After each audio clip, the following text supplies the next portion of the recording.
Next footnote goes to this statement. The kaf in Kamithlihi is for intensifying the negation. Footnote. الحطاب قال الحطاب في شرحه على الورقات.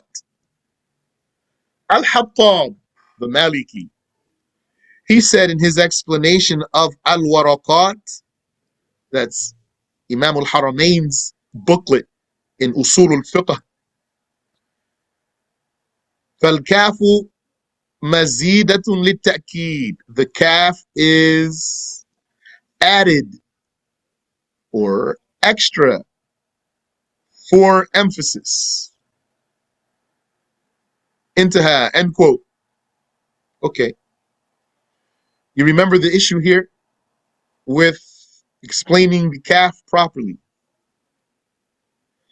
which is what?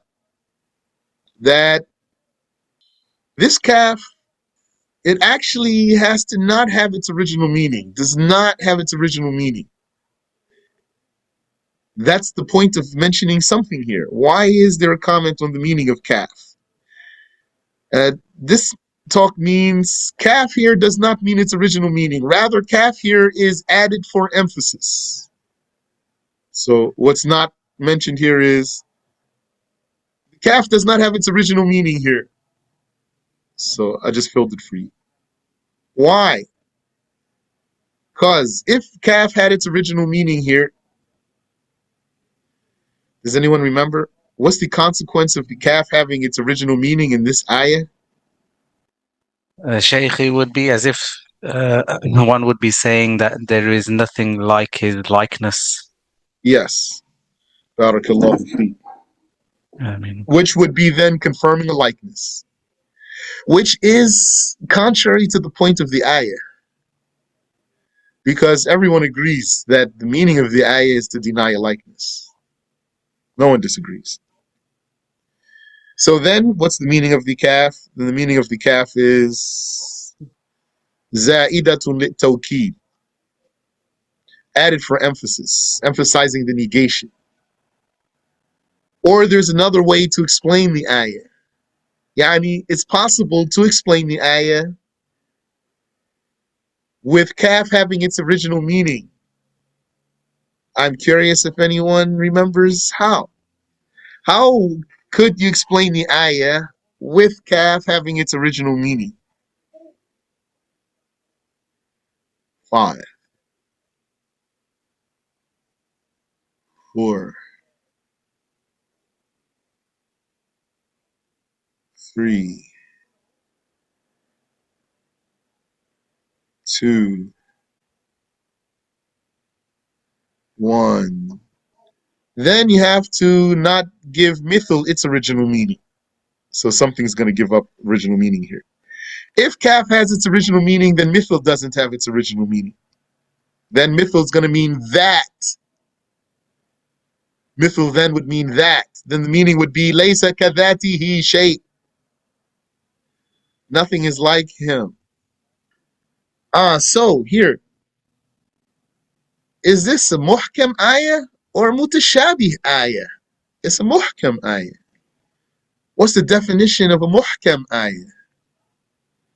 A MuHkam ayah is an ayah that only is susceptible only to one meaning, according to the Arabic language, or this is what the Shaykh said here, or its intended meaning is known clearly or clearly known.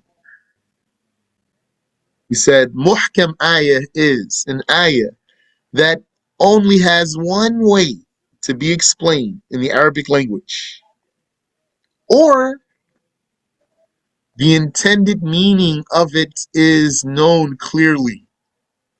I asked one sheikh, are those two the same? He said, yes, they are the same.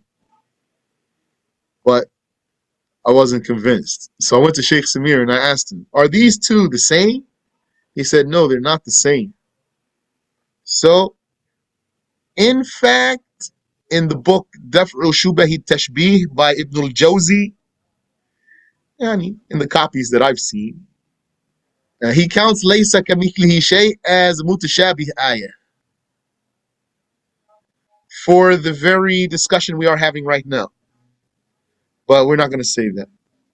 I'm curious if anyone has any commentary from the Shaykh about that statement of Ibn al-Jawzi.